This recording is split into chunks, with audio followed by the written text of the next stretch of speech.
Ya, dile. Presidente, por favor. Que se vaya la policía. Que se vaya la policía, por favor. Señor presidente, que se vaya la policía, por favor.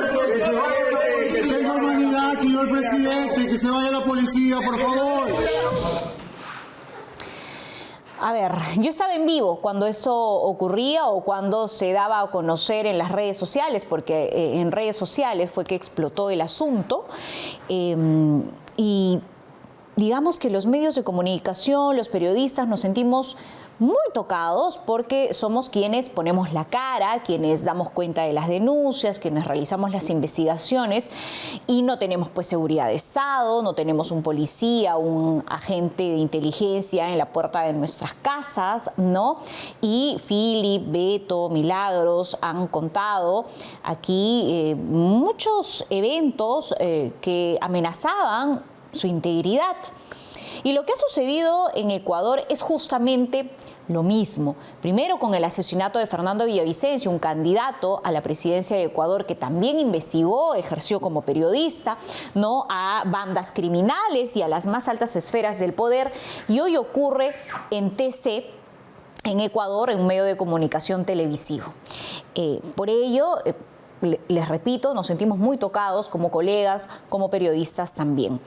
Antes, dos menciones para conversar con quienes saben. Ahí no voy a hablar mucho en realidad porque hay demasiado contenido para aprender, informarnos y analizar la situación de Ecuador.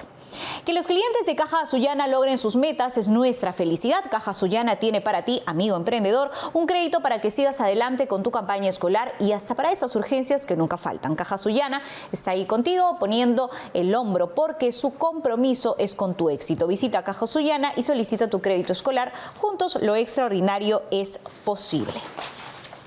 Encuentra los mejores precios y oportunidades del mercado. Cotiza ingresando a www.tunland.p y sácale el máximo provecho a sus promociones solo por tiempo limitado. Gracias Foton Tunland e Inca Power. Si estás buscando lo mejor en pickups, no lo pienses más. Tunland G7 y G9 de Foton son las camionetas todoterreno ideales para tu flota, negocio o emprendimiento. Muy bien.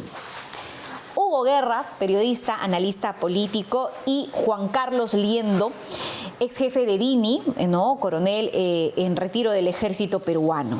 ¿Qué sucede en Ecuador? Se habla no solamente de narcotráfico, de crimen organizado, de conflicto armado interno, que no tiene que ver con el Estado, vamos, porque he visto a varios justificando el asunto aquí en nuestro país, sino de dos bandos delincuenciales y finalmente armas en Ecuador, armas peruanas. Por favor, señor Liendo. Hola, Yuri, ¿cómo estás? Buenas noches. Sí, en realidad, todo un tema del cual nosotros en Perú no estamos ni lejanos ni libres de que algo suceda. No con las mismas características, pero sí lo que está sucediendo en un país vecino nos afecta directamente, ¿no?, en la condición de país hermano y por los nexos que hay con el narcotráfico, el contrabando y la trata de personas principalmente, ¿no? Lo que estamos viendo, Judy, en Ecuador es, digamos, la escalada inevitable de todo un proceso de permisividad política, de garantismo de derechos sobre políticas penitenciarias, de corrupción y empoderamiento del narcotráfico que escala al más alto nivel y desborda el Estado. Recordemos que el narcotráfico no es un problema local, sino es transnacional. Y lo que está sucediendo en Ecuador es parte de la dinámica de competencia, como tú bien lo has señalado, entre poderes relacionados con el narcotráfico, monitoreados desde el exterior por el crimen transnacional organizado, y que obtienen una respuesta dura y violenta ante una acción del Estado que intenta controlar o definir los alcances del narcotráfico en Ecuador. Y esto se ha desbordado de una manera que genera terror, violencia y con muchas posibilidades de expandirse hacia el norte del Perú para continuar empoderando el crimen y la delincuencia en el norte, que vemos sicariato, trata de personas, lavado de activos, narcotráfico, crimen organizado. Es una situación muy, muy complicada. No vamos a negociar con terroristas, dice Daniel Novoa. Escuchemos y regresamos con los comentarios de Hugo Guerra. Estos grupos narcoterroristas pretenden amedrentarnos y creen que cederemos ante sus demandas. He dado disposiciones claras y precisas a los mandos militares y policiales para que intervengan en el control de las cárceles. Acabo de firmar el decreto de estado de excepción para que las Fuerzas Armadas tengan todo el respaldo político y legal en su accionar. Hago un llamado a la ciudadanía, ya que esta lucha es de todos y que también les den su respaldo. Lo que vivimos es una muestra de que las cosas deben cambiar en el país y que las leyes que tenemos no son suficientes para vivir en paz, por lo que no hay espacio para políticos oportunistas que buscan sacar crédito a costa de una crisis de seguridad penitenciaria. Nosotros no vamos a negociar con terroristas, ni descansaremos hasta devolverle la paz a todos los ecuatorianos. Desde universidades, centros penitenciarios y ahora canales de televisión, con 37 años, así se expresa Daniel Noboa. ¿Cuál es su opinión, señor Guerra? Ante todo, encantado de estar contigo, Judy. Muchas gracias. A ver, mi solidaridad va por delante con los periodistas del canal de televisión que fueron tomados como rehenes circunstancialmente. Y en general con todas las víctimas que ha habido. 8 muertos, 4 heridos, por lo menos hasta las 7 de la noche. Luego, me parece que es muy positiva la reacción del presidente Noboa del Ecuador, porque a diferencia de lo que ocurre en el Perú, ha decidido tomar el toro por las astas. ¿A qué me refiero? En primer lugar, esto no es que haya sido totalmente sorpresivo. Desde el momento que el presidente hace 2 días toma la decisión de dictar un régimen de excepción. Un estado de excepción, ¿no? Un régimen de excepción antes de declarar el estado de guerra interna, que son 2 momentos diferentes, ya tenía él la advertencia de las bandas del narcoterrorismo de que iban a reaccionar de manera hiperviolenta, y se ha cumplido. ¿Por qué lo hizo el presidente Noboa? Voy a ser un poco cínico en la expresión, pero quisiera que me lo entiendan con prudencia. De alguna manera, todo el crimen organizado dentro del Ecuador se había desorganizado. Las bandas se estaban enfrentando mutuamente. Entre ellas. Cada penal se había convertido en una fortaleza de una banda y sus operarios, sus asesinos a sueldo que operan en las calles, estaban respaldados desde sus fortalezas. Cuando deciden mover a uno de los cabecillas de una cárcel a otra de mayor seguridad, ahí se desata el estallido.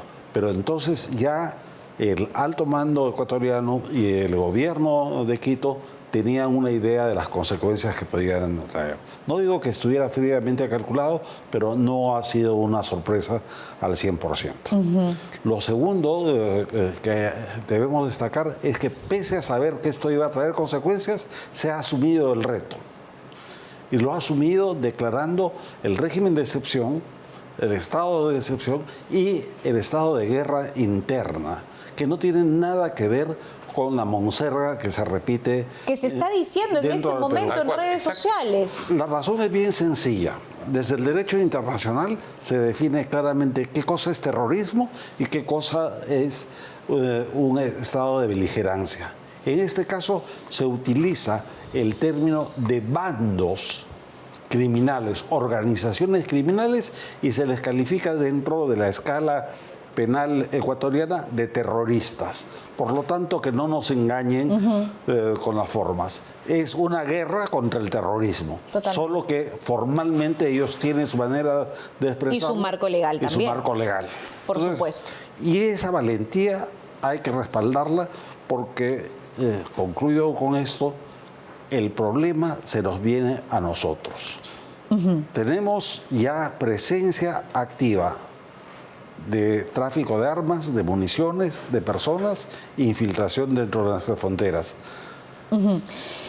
Coronel Liendo, entonces, ¿cuál es esa relación que plantea? Justamente eso le iba a preguntar, ¿no? ¿Cuál es esa relación Perú-Ecuador, armas, narcotráfico? ¿En qué posición estamos? Porque, a ver, Otárola dice esta tarde-noche que vamos a mandar a nuestros militares para hacer un apoyo a las fuerzas policiales. Quiere decir que el tema ¿No estaba previsto? ¿No estábamos preparados? Como dice el señor Hugo Guerra, no es que ha sorprendido al gobierno ecuatoriano. Y si no sorprende al gobierno ecuatoriano, ¿en qué condiciones estamos nosotros? ¿Sorprendidos, sí?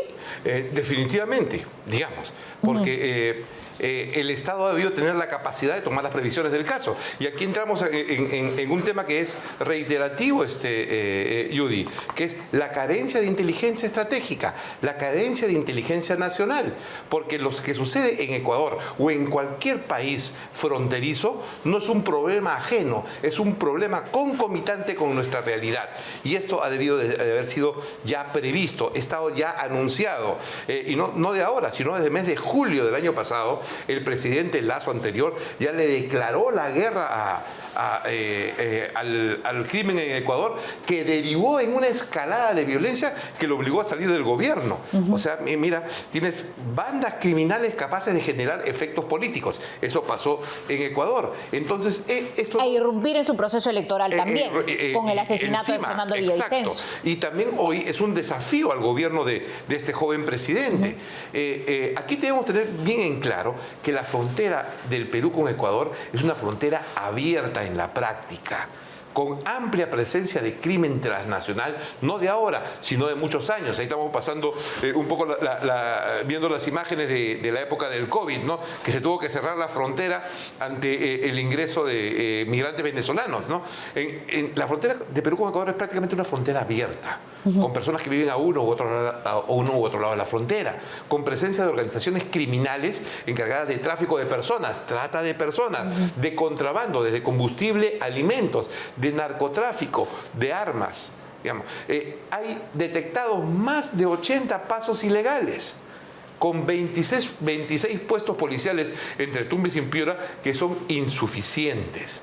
Digamos, esa es la magnitud de lo que encontramos. Luego, hoy, felizmente, el gobierno ha decretado en emergencia, pero al ver las primeras medidas, he escuchado a un jefe de la policía decir que se van a reforzar 10 puestos de vigilancia de los 26.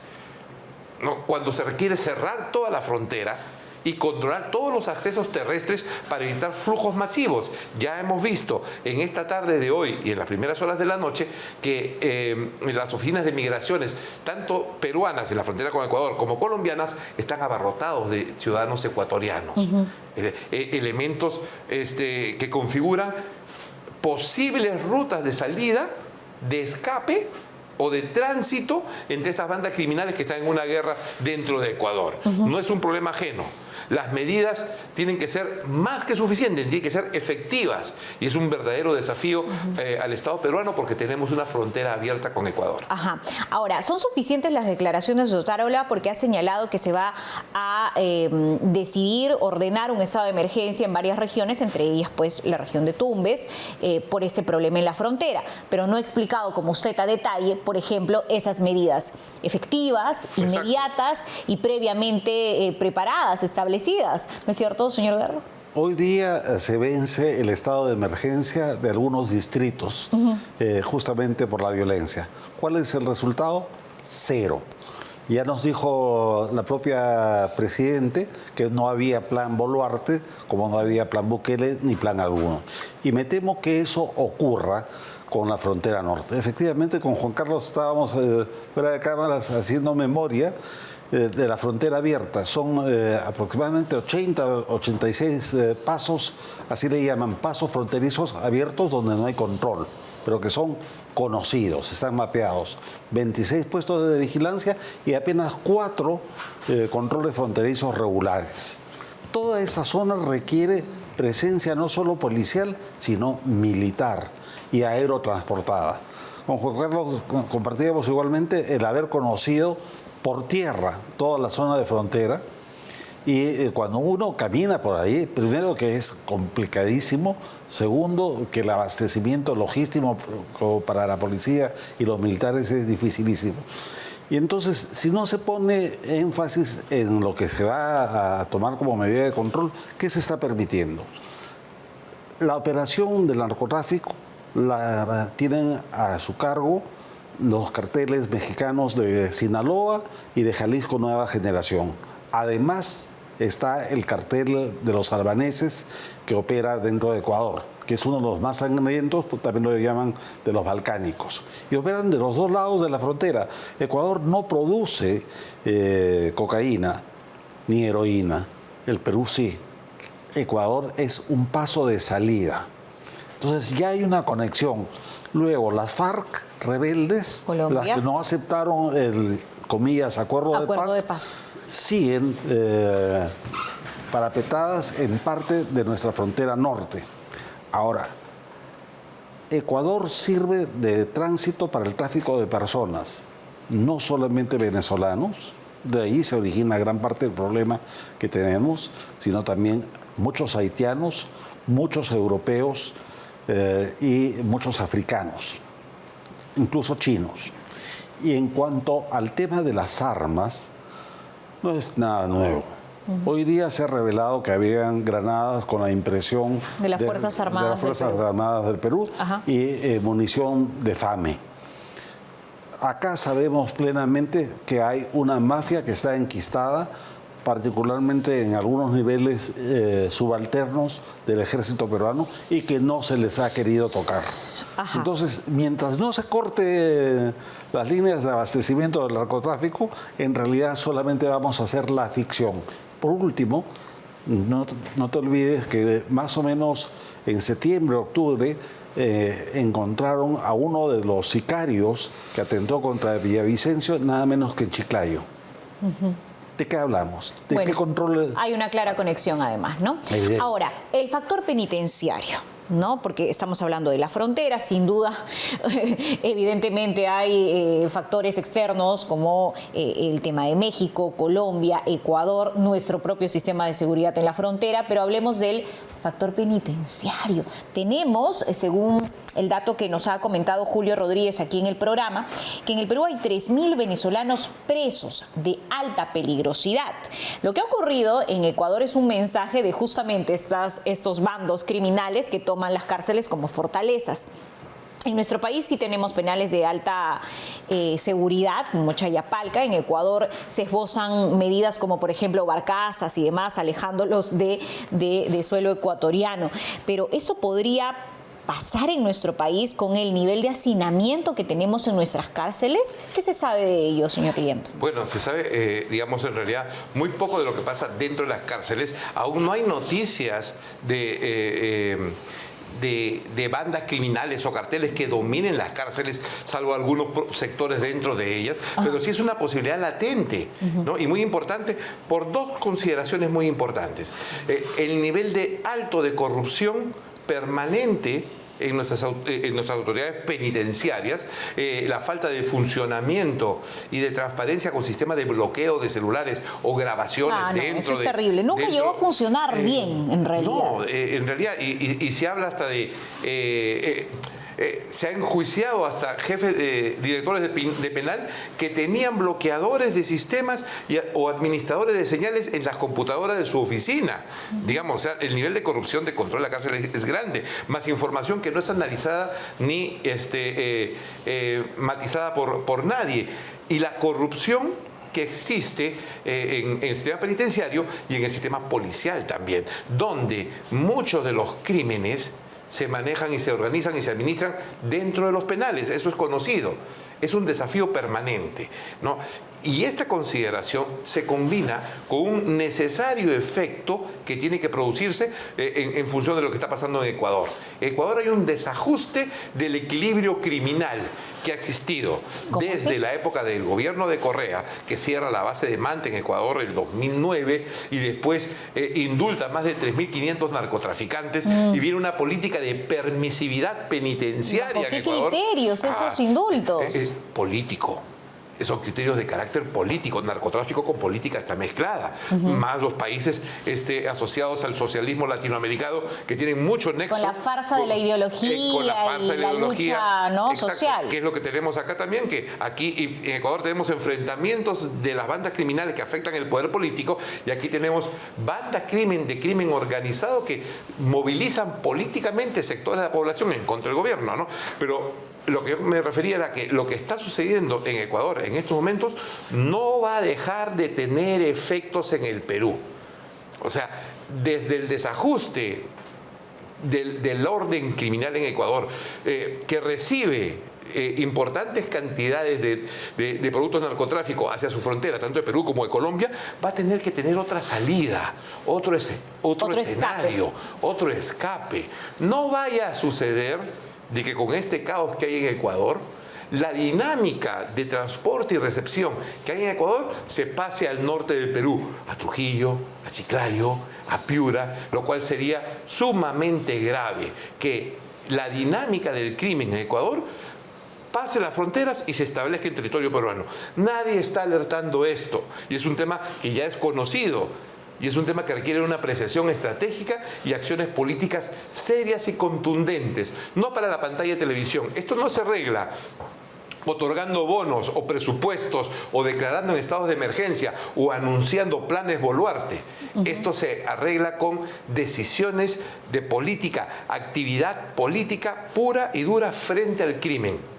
Y debemos evitar que llegue al Perú. Queda claro que Alberto Otárola sabe dar declaraciones al público, a la opinión pública, ¿no? Lo ha hecho siempre. Así fue como anunció el plan Boluarte. Luego de muchos meses, Dina Boluarte ha tenido que salir a decir, no, el tema ya lo aclaró, no hay ningún plan Boluarte y demás. Creo que quedó peor, ¿no? Con cara de jeve. Exactamente. Pero el señor Alberto Otárola ha dado una serie de anuncios hoy, pero con lo último que acaba de decir el coronel Liendo, recuerdo cuando en las protestas del inicio del año pasado, del 2023, se pudo comprobar, y también durante el gobierno de Pedro Castillo y en medio de su campaña, la presencia de la ilegalidad, ¿no?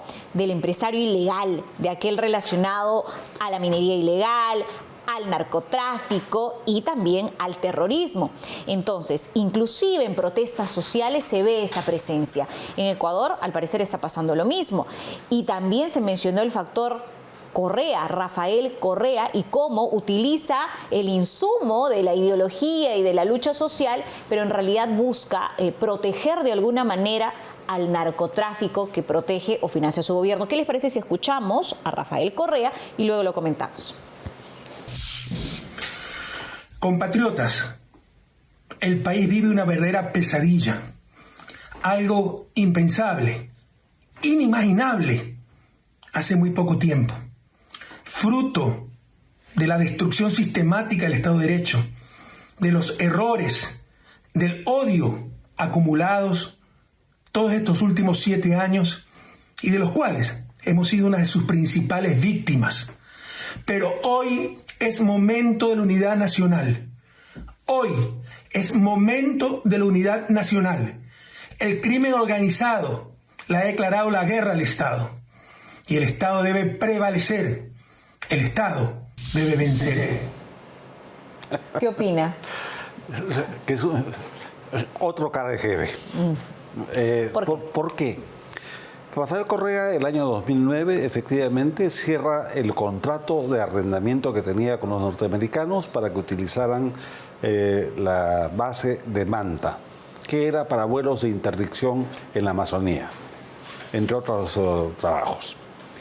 Pero no solamente eso, sino tal como lo postulaba Pedro Castillo y como lo postula Evo Morales, decide cerrar toda la interdicción y toda la erradicación de cultivos y deja de perseguir al narcotráfico. Y entonces es Rafael Correa el que abre las puertas para que los carteles empiecen a operar y a utilizar a Ecuador, que era hasta ese momento un país relativamente pacífico, tranquilo, con un nivel de desarrollo bastante precario, pero tranquilo, y empiezan a utilizar los puertos ecuatorianos. Él es el gran responsable de la crisis que se da hoy. ¿Y por qué tiene él en este momento esta reacción? No es por un criterio nacionalista, no es por un criterio democrático. Una vez más, lo que está ocurriendo en Ecuador es una reorganización o una redistribución del crimen organizado. Lo que pasa es que el crimen organizado, para lo que lo entiende el público, es como el capitalismo. Hay un mercado del crimen. Y las empresas, las organizaciones, tienen que saber cuáles son sus ámbitos de operación y cuáles son sus actividades permitidas y cuáles no. Cuál es el territorio ajeno y cuál es el propio. Y en este momento lo que están haciendo es un remarcado de la cancha. Que no nos sorprenda que la crisis de seguridad en Ecuador se aplaque en 48, 72 horas. Ya ha ocurrido antes. Pero eso, como bien ha dicho Carlos Liendo, se va a exportar hacia el Perú. Y eso es lo que tiene que preocuparnos. No tenemos la capacidad y no tenemos la convicción. Y respecto a la convicción, el señor Otárola sale ahora a decir que va a enviar a la policía, va a enviar las Fuerzas Armadas, a las Fuerzas Armadas. Muy bien. ¿Con qué espíritu van a ir las Fuerzas Armadas a respaldar ninguna actividad policial cuando acaban de sentenciar a un suboficial por haber utilizado su arma de reglamento en una refriega cuando atacaban un aeropuerto en el Cusco? ¿Con qué espíritu? ¿Hay respaldo político? ¿Hay un marco legal actualizado? Entonces, ¿contamos con elementos confiables en esta etapa? Sin duda estamos en un escenario poco conveniente para nuestro país. En Ecuador se están ensayando algunas medidas desde el punto de vista político, por ejemplo, ir a procesos de consulta popular para preguntarle a la gente si está dispuesta a sacrificar un poquito de libertad, un poco de libertad por seguridad, ¿no? Yo veo a un presidente joven, ¿no? 37 años, leyendo lo que acaba de mencionar sobre negociación fuera del escenario de negociación con terroristas. Entonces, me parece que está también Ecuador un poco perdido en cuanto a cómo va a manejar la situación. No sé cuál es la opinión del coronel Liendo. Sí, definitivamente. O sea, el mismo lenguaje, la misma expresión del presidente de Ecuador, que es un presidente sumamente joven, digamos, y le ha tocado un escenario muy complicado, genera y llama la atención situaciones contradictorias. El hecho de querer convocar a un referéndum sobre esta situación de crimen y violencia es en un momento de crisis, es una clara muestra de ausencia de principio de autoridad, porque él está ahí para dar seguridad, no para hacer consultas. O sea, porque además el proceso de consulta popular, ¿cuánto tiempo dura? No, y todo lo que pasa de por medio, digamos, va por ahí. También va por el nivel, el alto nivel de corrupción de las autoridades judiciales, políticas y de las Fuerzas Armadas y Policiales de Ecuador, que hace un par de años al alto mando militar ecuatoriano se les ha bloqueado las visas a Estados Unidos por relación con el narcotráfico. O sea, el problema es harto complejo, digamos, ¿no? Y eso debe obligarnos a Perú a vernos como en un espejo. ¿Qué nos está pasando a nosotros en relación a lo que va con ello, ¿no? En una portada de un importante diario local el fin de semana sale un ex jefe de la Dirección Antidrogas en Perú involucrado con bandas criminales del narcotráfico. O sea, mire el nivel donde estamos, ¿no? Los sucesos que han sucedido en Patás hace unas semanas y en la misma zona hoy, ¿no? Que el día de ayer unos ronderos, dicen, intervienen un vehículo policial y a balazos liberan a detenidos por la policía en una zona de minería ilegal. Se dice que son ronderos. Hoy salen los ronderos a decir que no son ellos. ¿Qué son? ¿Criminales? ¿Está el tren de Aragua? ¿Qué relación hay con lo que sucede en Ecuador? Todo eso nos obliga a mirarnos en el espejo y a reconocer de que estamos en una crisis de seguridad o en una situación muy complicada de seguridad. ¿No? Y reflejado en dos cosas, para culminar: una policía sin jerarquía, sin respaldo político, ¿no? Con serias deficiencias de corrupción, mal equipada y entrenada. O tropas de servicio militar con muchachos jóvenes que reciben menos de 250 soles al mes de propina. ¿Ya? Donde, le estás entregando armas de la nación, enfrentar problemas complejos a tropa de servicio militar que ni siquiera recibe sueldo mínimo. y tropa formada por las personas más humildes y menos preparadas. Todo el sistema de seguridad está en crisis. Los anuncios de emergencia, de despliegue policial, militar, sirven solo para el público. se vuelven en humo frente a las deficiencias estructurales de que nadie quiere hablar y ningún político quiere hacerse responsable. Frente a la realidad. Esa es la realidad. Nos vamos a la pausa. Sordera, escuchas una cosa por otra, subes el volumen de la radio o la televisión. Audifón tiene la solución, el primer centro audiológico del país. Contamos con tecnología alemana, fabricamos audífonos personalizados, hechos a la medida para todo tipo de pérdida auditiva. En Audifón nos caracterizamos por tener especialistas capacitados para darte el mejor servicio. Contamos con tecnología 3D, laboratorio propio y listos en 48 horas. Audifón está en Lima y en las principales ciudades del país. Citas al 983-402-173. Experimenta la libertad de una buena audición. Pausa y regresamos.